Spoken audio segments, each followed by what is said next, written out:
Hoy se encuentra entre nosotros una visita, se encuentra Fernando Abonte Álvarez. Fernando, bienvenido a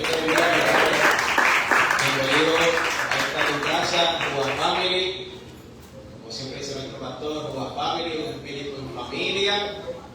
Ministerio Rúa HaKodesh. Rúa HaKodesh significa Espíritu Santo en hebreo. Y Rúa Family, un espíritu en familia. Así que somos una familia. Así que si estás buscando una casa donde congregarte, bienvenido. Así que estamos gozosos en esta hermosa noche del Señor, donde podemos compartir la palabra de Dios. Amén. ¿Están gozosos? Amén. Amén. ¿Están ayunando? No hay amén allí. Están ayunando. ¿Están haciendo vigilia? Pocos amén. Bueno, no voy a seguir haciendo preguntas porque si no, nos complicamos. Vamos a hablar del propósito, cumpliendo el propósito. Bien interesante porque este año, en esas conversaciones que tenía con el Señor, yo de que predico este año, y vamos a hablar de los profetas menores. Ya Gabriel tomó uno de los profetas menores, habló de Jonás, la hermana Dani también habló del profeta Amós. Pero es bien interesante porque mientras yo tenía esa conversación con el Señor de hablar, de hablar de los profetas menores, ¿verdad? Presentar esta enseñanza, que son 12 profetas menores, uno por mes, me llama la coordinadora de los programas de institutos bíblicos y decirme, te tengo que decir algo. Te tengo que cambiar la clase que ya tenías asignada. Y yo, ok. Sí.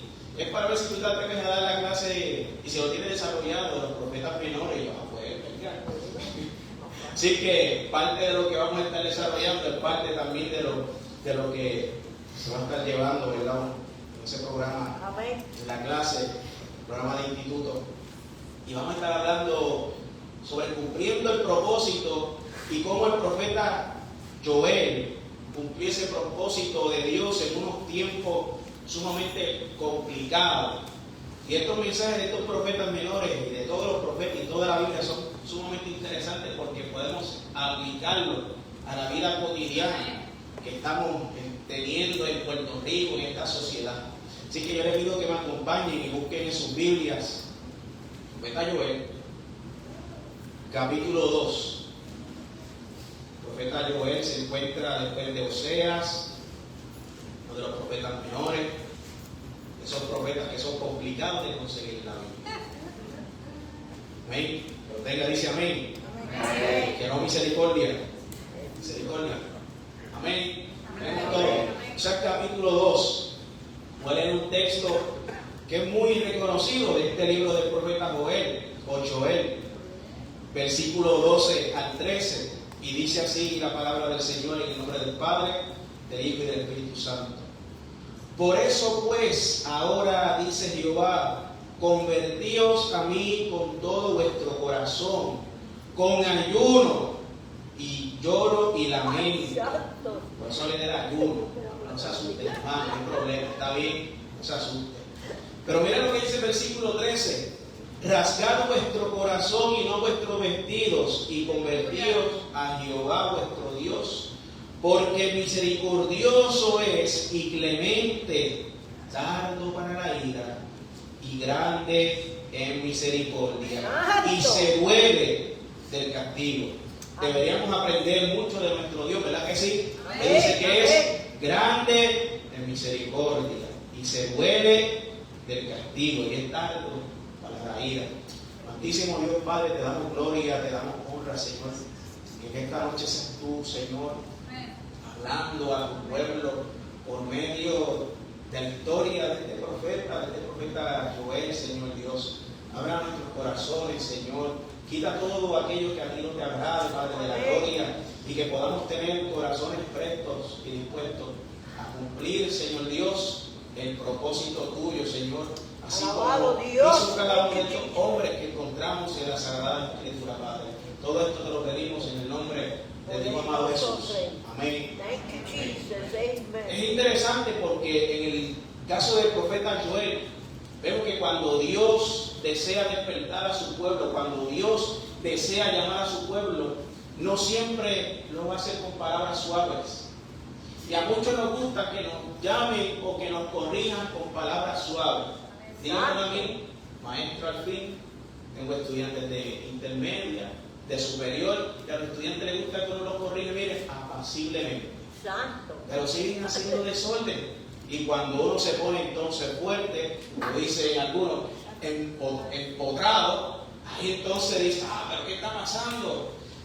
Ahí rápido empieza la incomodidad en nuestra vida. Pero ¿qué sucede? Empiezan a hacer los trabajos en el ámbito de la escuela. Lo mismo sucede con la vida del creyente, con la vida del cristiano, porque a veces Dios tiene que utilizar las crisis, Dios tiene que utilizar la sacudida, Dios tiene que utilizar el dolor para llamar nuestra atención. Porque cuando nos llama la atención de manera tranquila, de manera pausada, mira hijo mío, mira siervo, por favor escucha que estoy hablando, sí, más ahorita.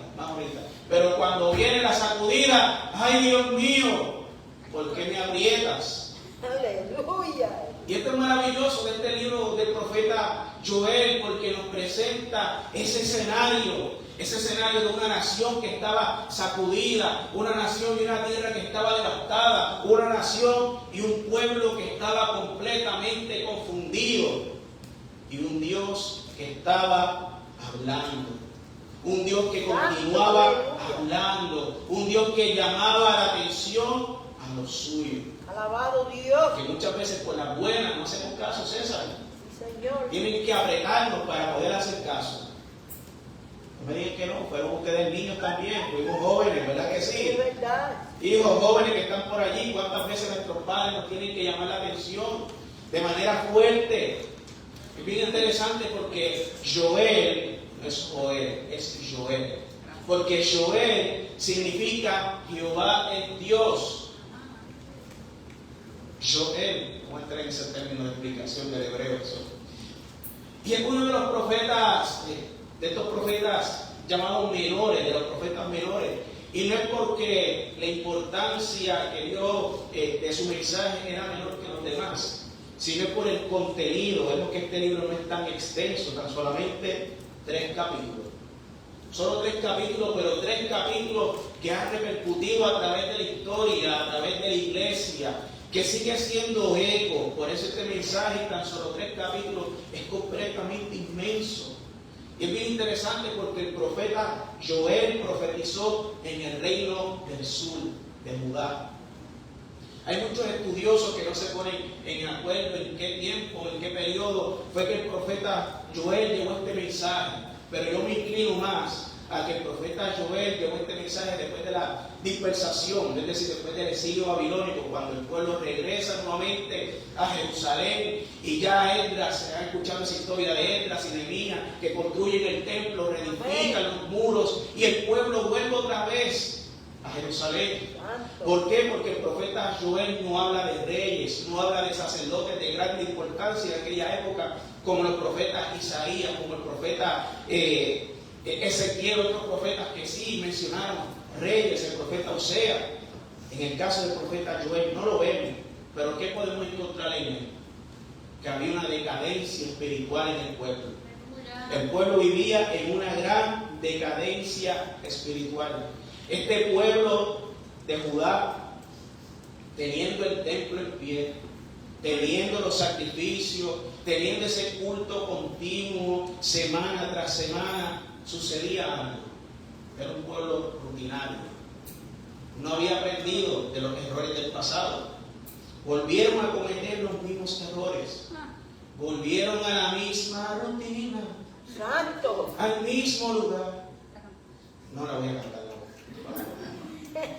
El pueblo estaba con el corazón alejado de Dios.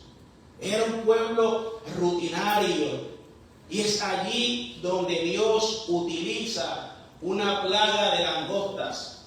Y muchas veces cuando leemos langostas pensamos en esas ricas, en sabrosas langostas. Cuando uno va a la costa allá en Cataño o en Cabo Rojo. Pero no se habla de esa langosta. Eran unos insectos muy grandes, con unos grillos bien feos. Era muy catastrófico para aquellos tiempos. Y Dios utilizó estas plagas como una catástrofe. Esta era una de las catástrofes más temidas en el mundo antiguo porque arrasaban con las cosechas. Esto es lo que sucedía en aquella época. Y el profeta Joel vio esto como una señal profética, más allá de una plaga de langostas. Para él esto no era un simple desastre natural, sino que era una advertencia de Dios, un llamado de Dios a su pueblo a poner la mirada en Él. Y yo pregunto, ¿cuántas veces Dios ha hecho eso con nosotros?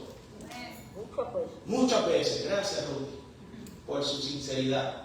Tantas veces que Dios nos ha dado ese llamado, esa advertencia, ha hecho estos sacudir en nuestra vida. ¿Para qué? Para que nosotros pongamos nuestra mirada en Dios y podamos cumplir con nuestro propósito y con nuestro camino, para poder cumplir con ese llamado por el cual Dios nos creó.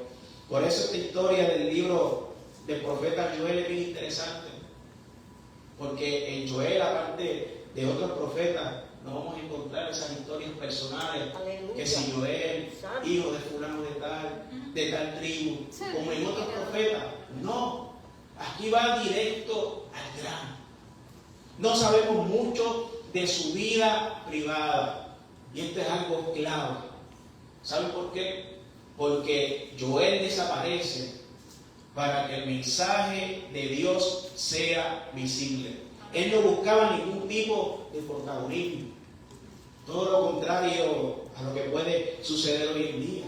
Que a la gente le gusta el protagonismo, le gusta ser reconocido como profeta, como maestros de la palabra. En el caso de Joel no fue así. Por eso esta enseñanza no se trata de su fama, no se trata de lo que él hizo, sino del propósito. Aleluya. Que él cumplió, de ese cumplimiento que él tuvo, de esa fidelidad que él tuvo en medio de una situación sumamente complicada, de llevar un mensaje que no era el más agradable para escuchar. Esa es la vida del profeta. Esa es la vida del profeta. Dar mensajes que son complicados de escuchar. Por eso el apóstol Pablo se lo dijo a su querido discípulo Timoteo: querido Timoteo, en los últimos días va a haber personas que van a tener ese comezón de oír, y no la sana doctrina, sino lo que la concupiscencia quiere que le hable. Esos son los profetas que mucha gente busca. Los profetas que hablan de la prosperidad, profetas que hablan del bienestar, pero no aquellos que confrontan, aquellos que nos señalan qué debemos cambiar para continuar, ¿verdad?, cumpliendo el propósito de Dios en nuestra vida. Pero algo bien interesante también que no se puede pasar por alto.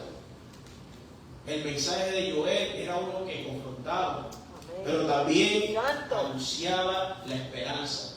Esa esperanza venidera solamente en Dios. Así que el profeta Joel fue un profeta que fue escogido y llamado para interpretar la crisis que el pueblo estaba viviendo en aquellos tiempos. Posiblemente los que estamos aquí presentes, Dios nos ha llamado para interpretar la crisis que está viviendo Puerto Rico. Pero no interpretarla, no es que yo pienso que porque votamos mal y empezamos ahí con la queja, como si estuviéramos discutiendo, ¿verdad? No, interpretar la crisis a la luz de la Sagrada Escritura, a través de la ética y de la moral que nos ofrece la Sagrada Escritura. Alabado Y para Dios. eso fue llamado el profeta Joel. Él no ignoró esa realidad que vivía el pueblo, esa crisis, esa devastación que estaba viviendo el pueblo. En el capítulo 1 se nos habla de esa catástrofe, de esa plaga que Dios envió, de esa devastación que Dios envió por medio de la langosta. Eso está en el capítulo 1. Pero mira lo que nos dice ese capítulo 1, versículos 2 al 4. Oíd esto, ancianos, y escuchad, todos los moradores de la tierra, ¿Ha acontecido esto en vuestros días o en los días de vuestros padres? De esto contaréis a vuestros hijos y vuestros hijos a sus hijos y sus hijos a las otras generaciones. Dice el versículo 4, lo que quedó de la oruga comió el saltón, y lo que quedó del saltón comió el revoltón, y la langosta comió lo que el revoltón había quedado. Cuando yo era mucho más joven, era un niño, iba a la escuela bíblica y nos daban este versículo, yo me imaginaba esta rima. Esto es como una poesía, esto es una rima. La oruga, lo que quedó de la oruga comió el saltón, y yo me hacía la imaginación del saltón, la oruga, todo esto comiendo, era maravilloso. Eso era mi época, no sé ahora, como son los niños, son más tecnológicos. Pero en este primer capítulo, el profeta Joel cumple su propósito cuando ayuda al pueblo a interpretar esa crisis desde la perspectiva bíblica, como es el llamado de Dios a nuestra vida. Porque mientras otros solamente miraban una simple plaga de langosta que estaba devastando la cosecha, Joel ve allí un llamado al arrepentimiento. Ahora la pregunta es, ¿qué nosotros estamos viendo en nuestra crisis, en nuestras situaciones, en nuestros problemas? ¿Qué estamos viendo? ¿Qué vamos a seguir dando quejas? ¿O vamos a interpretar esta situación como posiblemente un llamado de Dios a nuestra vida? Exacto. El versículo 5 de este capítulo 1 dice, despertad borrachos y llorad, gemid todos los que bebéis vino, a causa del mosto, porque os he quitado de vuestra boca. Así que la crisis, no toda la crisis que llega a nuestra vida es castigo. Eso estamos claros. No podemos decir que toda crisis viene a consecuencia de un castigo, porque eso lo hemos ya refutado bastante en todo este mes.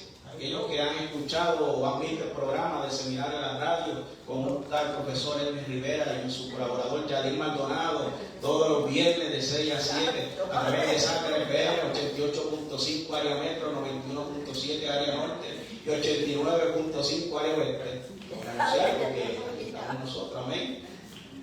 Hemos estado analizando y estudiando el libro de Job, y el libro de Job no habla del sufrimiento del justo. Y los amigos de Job trataban de dar una explicación de por qué él estaba sufriendo. Y decían, no, tú estás sufriendo porque tú cometiste algún pecado oculto. Y por eso es que tú estás sufriendo, por eso es que vino tu castigo a tu vida. Y los demás venían a refutar. Y esto se le conoce como la teología de la retribución. Tú recibes castigo porque hiciste algo malo. O estás recibiendo sufrimiento porque hiciste algo malo. Y quitamos completamente la perspectiva de lo que es la soberanía absoluta de Dios para mover el corazón de su gente a mirarlo a Él. Olvidamos completamente la soberanía de Dios en la parte que nos dice que nuestra fe tiene que ser probada en el fuego. Amén. Así que el Señor es soberano. 100%.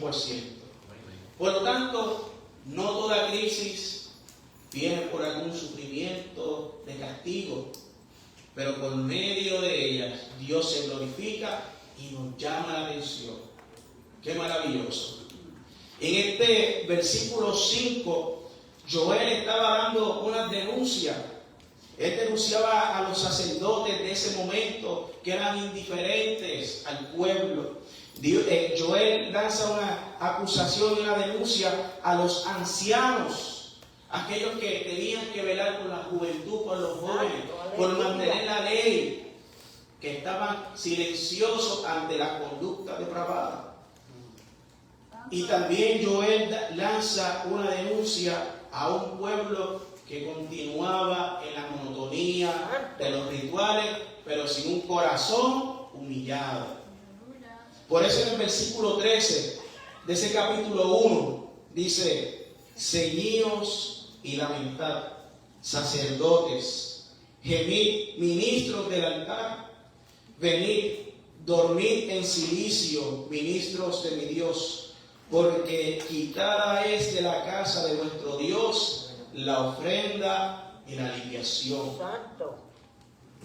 Tremendo mensaje, ¿verdad que sí? Santo. Amén. Que el profeta Joel tuvo que cumplir un propósito, tuvo que dar este mensaje de Dios, ir frente a frente ante los líderes de aquella época, ante los sacerdotes, ante el pueblo que estaban viviendo de manera indiferente. Por lo tanto, Joel, para poder cumplir ese llamado profético, tuvo que tener mucha valentía. Santo. Por eso es que en la Biblia es habitual que nosotros nos encontremos que tenemos que ser esforzados y valientes, y no por nuestra propia fuerza, Santo. sino por la fuerza de su Espíritu Santo. Aleluya. Eso es algo que también habla el profeta Joel más adelante.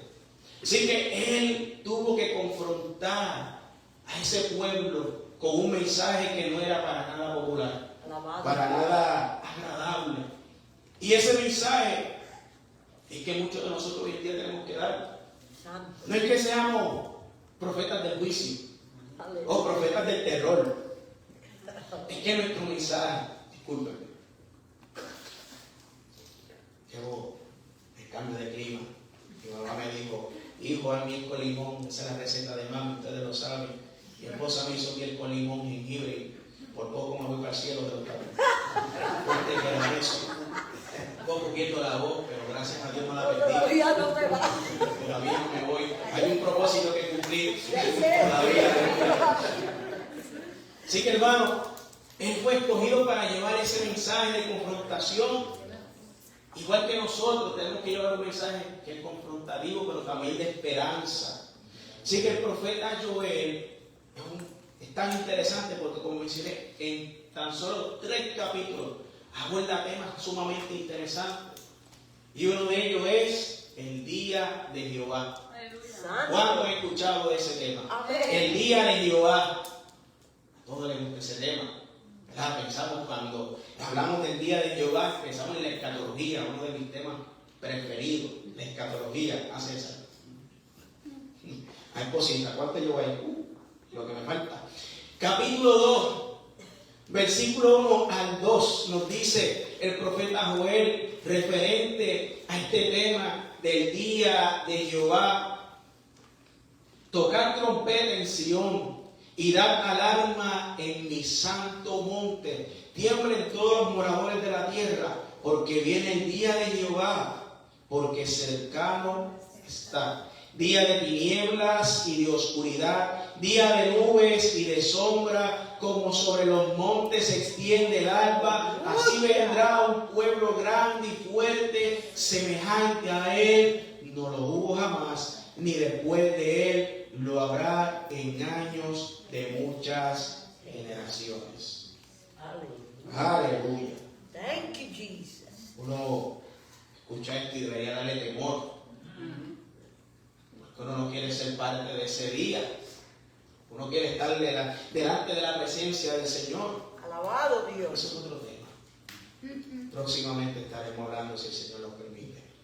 El día de Jehová, que en hebreo es el Yom Yahweh, eso significa en hebreo, eso es el día de Jehová. No es solamente un día de juicio futuro, como muchos podemos pensar.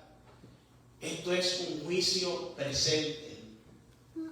En cada momento es el día de Jehová. ¿Por qué? Porque el día de Jehová significa que Dios interviene a favor de su hijo. Que Dios interviene a favor de su pueblo. Y qué maravilloso cuando uno estudia el Nuevo Testamento y ve esa intervención de Dios por medio de Jesucristo, que llega y se encarna a favor de quién, de nosotros, de su pueblo. Así que el profeta Joel nos describe ese día con un lenguaje militar, un lenguaje apocalíptico y sumamente estremecedor. ¿Por qué? Por la simple y sencilla razón que el pueblo que Dios había escogido, ese pueblo de Judá, que había escogido para ser suyo, había perdido ese temor reverente Alabado a Dios. Jehová. Thank you, Jesus. Tenemos que tener mucho cuidado, porque estamos en la época de la gracia. Pero como yo digo, no es para que vivamos en la graciosería. Porque como pueblo de Dios, como sus escogidos, debemos tener ese temor Amén. a nuestro Señor, aquel que derramó su sangre por cada uno de Praise nosotros, the living God. aquel que vino a cumplir ese Yom Yahweh, ese día del Señor para intervenir a favor tuyo y a favor mío. Mira lo que dice el capítulo 2, versículo 12 al 13, que lo leímos al inicio. Por eso pues, ahora, dice Jehová, luego de haber hablado de ese día, ¿verdad?, de Jehová. Ahora pues, dice Jehová, convertíos a mí con todo vuestro corazón, con ayuno y lloro y lamento. Rasgad vuestro corazón y no vuestros vestidos, y convertíos a Jehová vuestro Dios, porque misericordioso es y clemente, tardo para la ira y grande en misericordia, y que se duele del castigo. Gracias, Señor. Thank you, Porque Jesus. aquí encontramos el mensaje central de este libro de Joel. Aleluya. Encontramos cuando Dios nos dice a través de su palabra, rasgad vuestro corazón y no vuestros vestidos. En aquella época, en este mundo antiguo, específicamente en el cercano oriente, el rasgar los vestidos era una señal externa de dolor, de lamento. Y muchas personas ya lo hacían habitual, se rasgaban las vestiduras como una señal de que estaban sufriendo o para aparentar. Pero en este caso, a través del profeta Joel, Dios le está diciendo a su pueblo, ya yo no quiero más teatro, ya yo estoy cansado, como diríamos los puertorriqueños del campo, harto de esa mentira tuya. Yo quiero una transformación interior. Ya está bueno de lo exterior, de esa apariencia.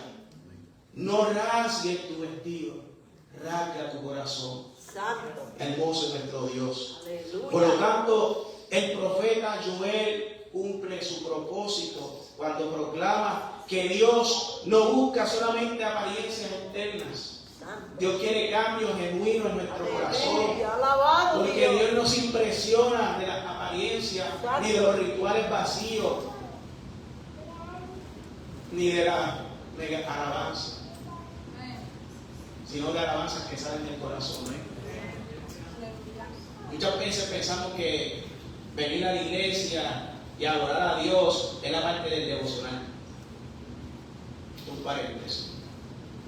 Muchas veces pensamos o tenemos esa mala visión de que adoración es venir al devocional, Thank you, cantar Jesus. 3 coritos, alzar las manos y luego sentarme y salir con una. Por eso lea Romanos 12, que habla de ese sacrificio vivo que tiene que ser nuestra vida al Señor. Eso es la adoración. Alabado Dios. Una vida dedicada y entregada al Señor, Thank you, Jesus. reconociendo que Él es nuestro Dios, que todo lo que nosotros hacemos es para Él. En su trabajo, usted adora a Dios ayudando al otro, Thank you, Father. proclamando la buena nueva de salvación. Ahí usted está adorando al Señor. Sí que adorar no es solamente cantar bonito o no tan bonito. No es tocar la batería, la guitarra, el teclado, el bajo. No, eso es parte de la liturgia, Santo. pero no es adoración. Santo. Adoración es una vida dedicada al Aleluya. Señor, una vida entregada a la oración, a la contemplación de su palabra. Por eso Dios no se impresiona con esos rituales, con esas megas estructuras. Dios no se sorprende de eso. Santo. Imagínense en el templo de Jerusalén, repleto de oro. El arca del pacto, el arca de la alianza, donde moraba la presencia de Dios, Aleluya. tenía oro. Pero ¿qué sucedió? El pueblo se volvió ordinario. Ah, mira qué clase de templo tenemos. Somos los hijos lindos de papá. Santo. El templo, esa es la torre de la parábola de la Biblia. La torre y el gran viñedo. Ese era el famoso templo de Jerusalén, de los cuales los israelitas se echaban el guille. Nosotros tenemos el templo. Ustedes no tienen nada, nosotros tenemos ahí la presencia de Dios. ¿Y qué sucedió? ¿Qué sucedió? Nabucodonosor lo destruyó. Nabucodonosor lo destruyó. Después lo volvieron a reedificar en los tiempos del rey Herodes. Y lo reedificaron a su máximo esplendor, pero lo único que hoy queda hoy en día es un muro de lamento, de lloro, donde mucha gente quiere ir a llorar, será, a recordar el pasado, porque nosotros tenemos un presente en Cristo Jesús. Cerramos paréntesis. ¿Qué Dios anhela? Dios anhela corazones rendidos y transformados por medio de su Espíritu Santo. Y luego en ese versículo 13 nos revela ese carácter de Dios. Y el carácter de Dios es misericordioso. Él es clemente, tardo para la ira. Estuvo hablando nuestro hermano Yadiel sobre el profeta Jonás, que Jonás se molestó porque él sabía que Dios era misericordioso, que si iban a ir, iba a predicar, él sabía que esa gente se iba a arrepentir. ¿Qué iba a hacer Dios? Le iba a perdonar y le iba a dar otra oportunidad. Ese es el carácter de Dios. Santo. Él es misericordioso. Tú y yo no somos tan misericordiosos que Dios. Jamás ni nunca. Salvador es Dios, ¿sabe?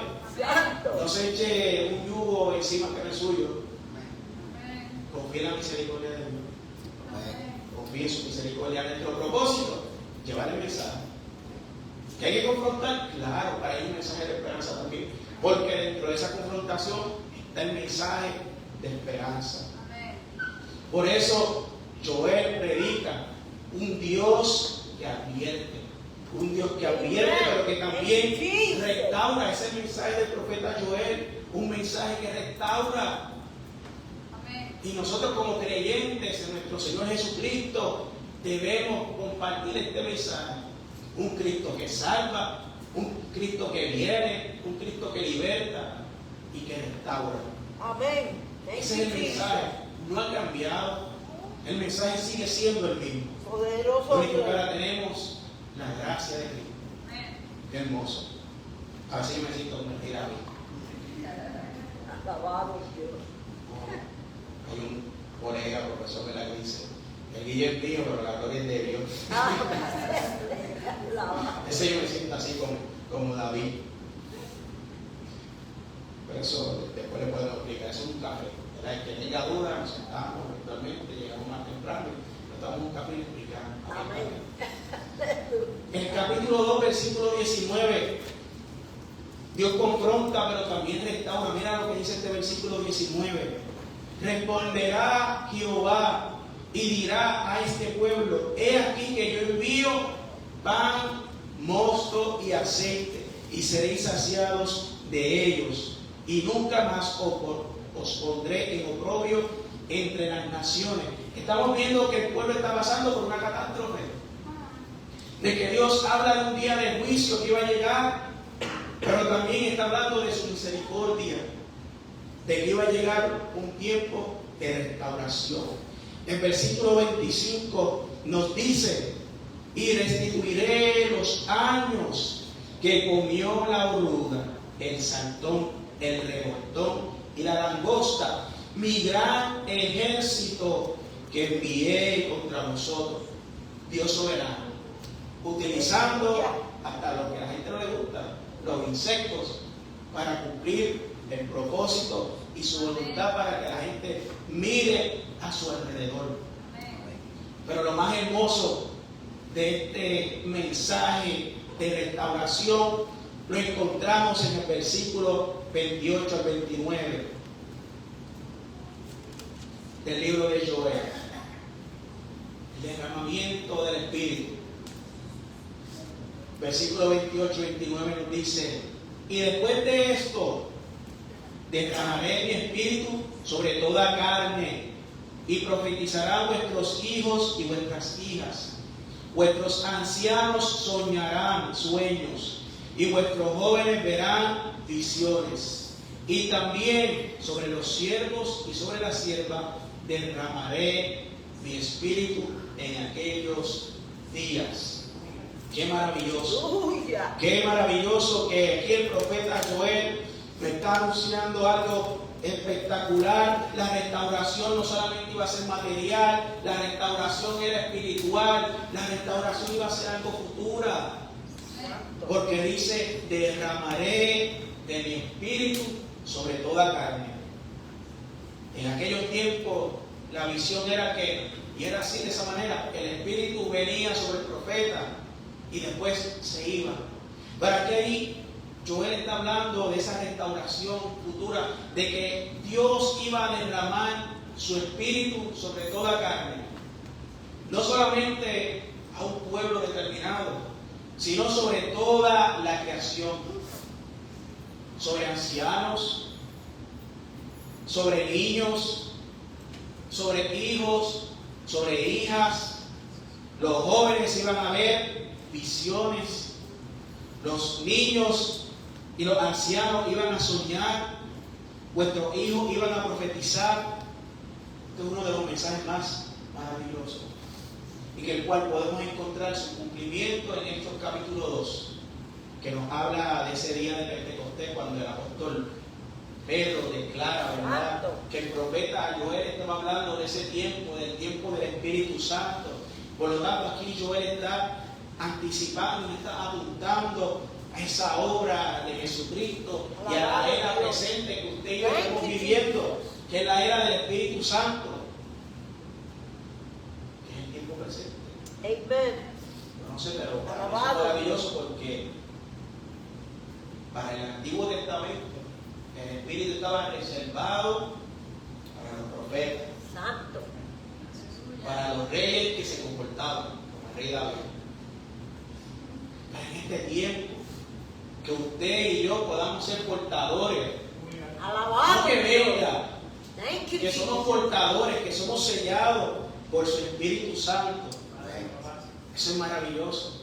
Por lo tanto, si nosotros tenemos el Espíritu Santo, así como el profeta Joel tuvo el Espíritu Santo en su momento, para profetizar y para declarar y para advertir a un pueblo, para volver al camino correcto, y nosotros tenemos ese Espíritu Santo, ¿qué estamos haciendo con ese don que Dios nos ha dado? Alabado Dios. Joel nos apunta a un propósito que va mucho más allá de su tiempo. Es este tiempo presente. Derramaré de mi espíritu para que mis siervos y siervas, vuestros jóvenes, ancianos y ancianas, vean visiones, tengan sueños y profeticen. Thank you, Jesus. ¿Qué estamos haciendo con el mensaje que Dios nos está dando? Tenemos un mensaje para poder también restaurar a la generación presente. Poderoso Rey. Así que, mis queridos hermanos, ¿qué podemos aprender de este libro del profeta Joel? De este libro podemos aprender que Dios sigue hablando en medio de la crisis. Amén. En medio de la crisis, Dios habla.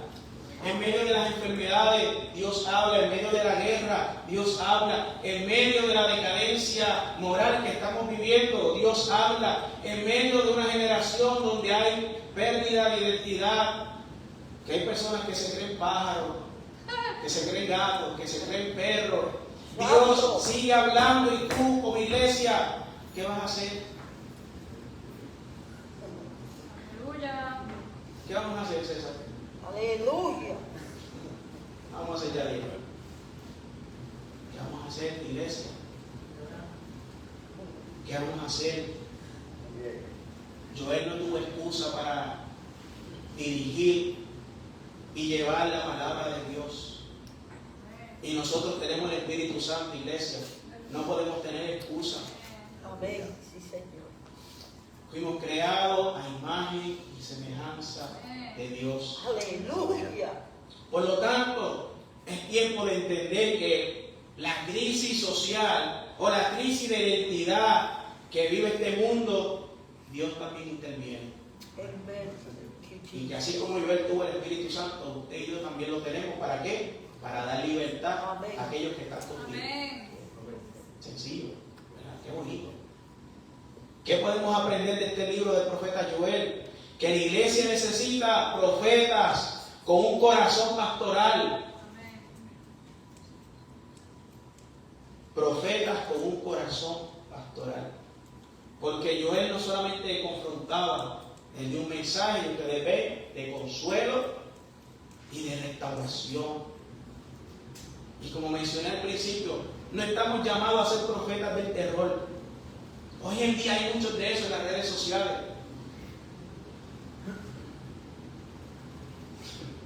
Aleluya. Viene crisis, viene un tsunami, alerta, Puerto Rico,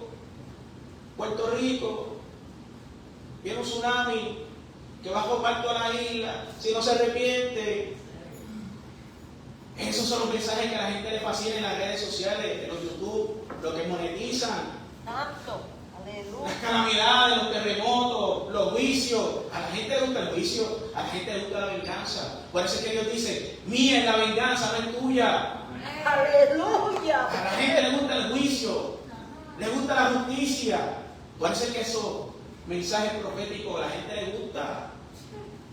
Y allí, ay, gracias por su aportación, hermano, 250 para la obra. Y usted no, bueno, mira que ya. Nos cuesta dar un peso para la obra en nuestra casa. Santo. Alabado. No estamos llamados a ser esos profetas del terror que están por los likes, por los views, por la monetización.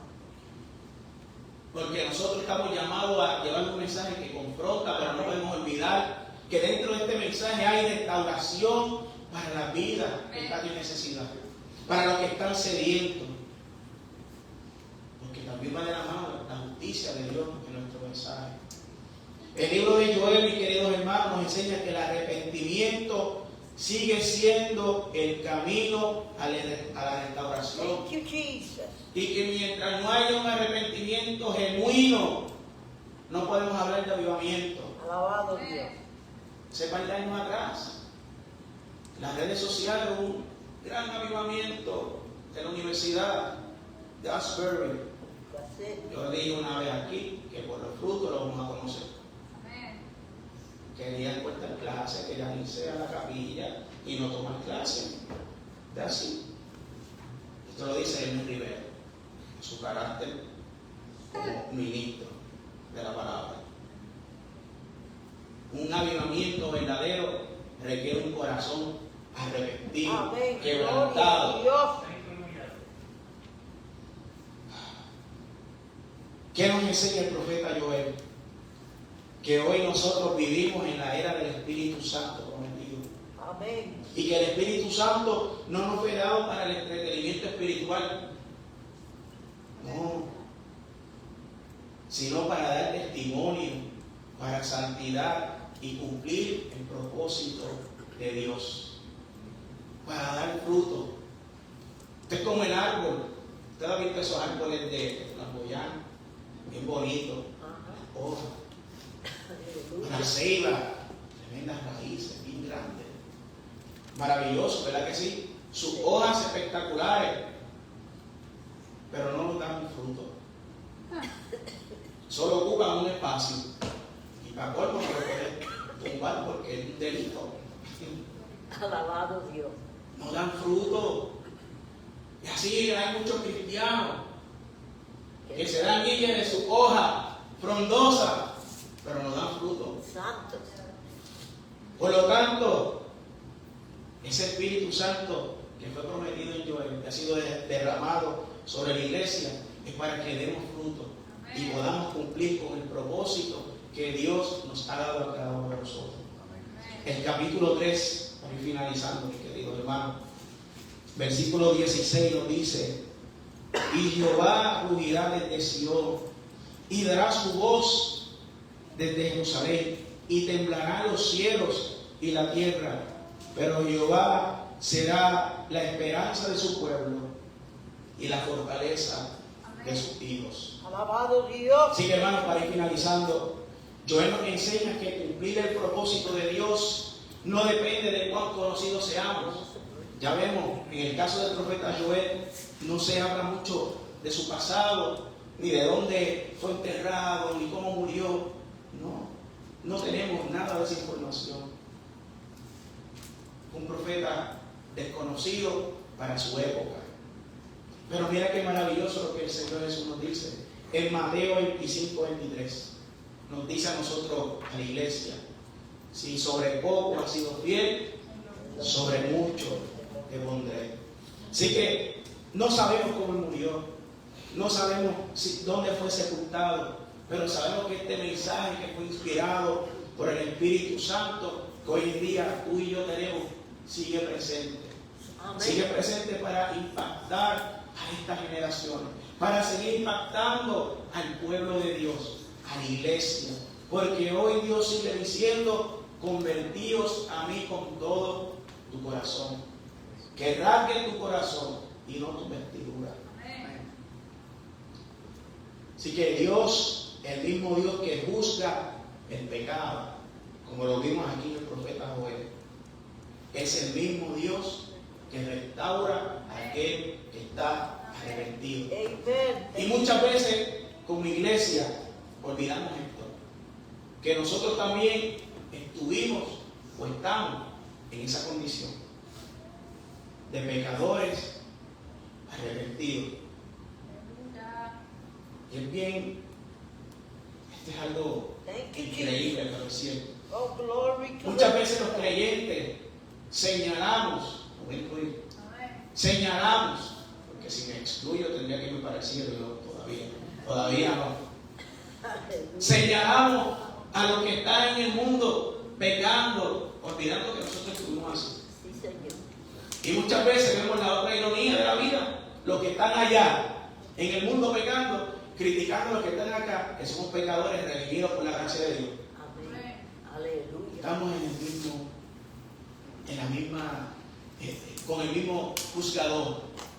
Somos el Ahora, bote. ¿quién desea que sea tu abogado? Jesucristo. Jesucristo, aquel que murió por cada uno de nosotros. Amen. Praise the Aquel que Lord. derramó su Espíritu Santo y nos dio su Espíritu Santo, por el cual nosotros podemos proclamar Abba Padre. Por eso, mi querida iglesia, el llamado de hoy es que nosotros seamos una iglesia que atienda la crisis, que seamos una iglesia que esté presta a escuchar la voz de Dios, que seamos una iglesia que viva por medio del Espíritu Santo, que seamos una iglesia que esté dispuesta a cumplir el propósito de Dios en estos tiempos, sin importar el reconocimiento, como pasó con el profeta Joel. Que cumplamos con el propósito. Así que, Señor Dios Padre, te damos gracias. Gracias por tu amor, por tu misericordia, porque eres clemente, Señor. No eres como nosotros, Padre. En esta hora, mi Dios, yo te pido por las vidas que están aquí presentes, Alabado por escuchar Dios. este mensaje, que tenemos llamado y propósito en ti, Señor. Thank you, Jesus. Padre, por medio de tu Espíritu Santo, que podamos cumplir con ese llamado, con ese propósito, con esa encomienda que tú nos has dado, Señor. Alabado Dios. Que podamos llevar este mensaje que no es muy popular, que no es muy agradable en estos tiempos, porque confronta el ego, confronta el orgullo, confronta nuestro pecado. Pero qué bueno si vamos aquí contritos y humillados, Señor Dios, ese mismo mensaje que nos confronta, nos restaura por medio del Espíritu Santo. Amen. Thank Así you, que, Lord. Padre, ayúdanos, Señor, a cumplir con nuestro propósito. Y bendice a cada vida que ha escuchado este mensaje, Señor. Inquiétalo, impúlsalo por tu Espíritu Santo, Señor Dios, para que ellos se vean dentro del llamado y dentro de su propósito, Thank Señor. you, Lord. Todo esto te lo pedimos en el nombre de tu amado Jesús.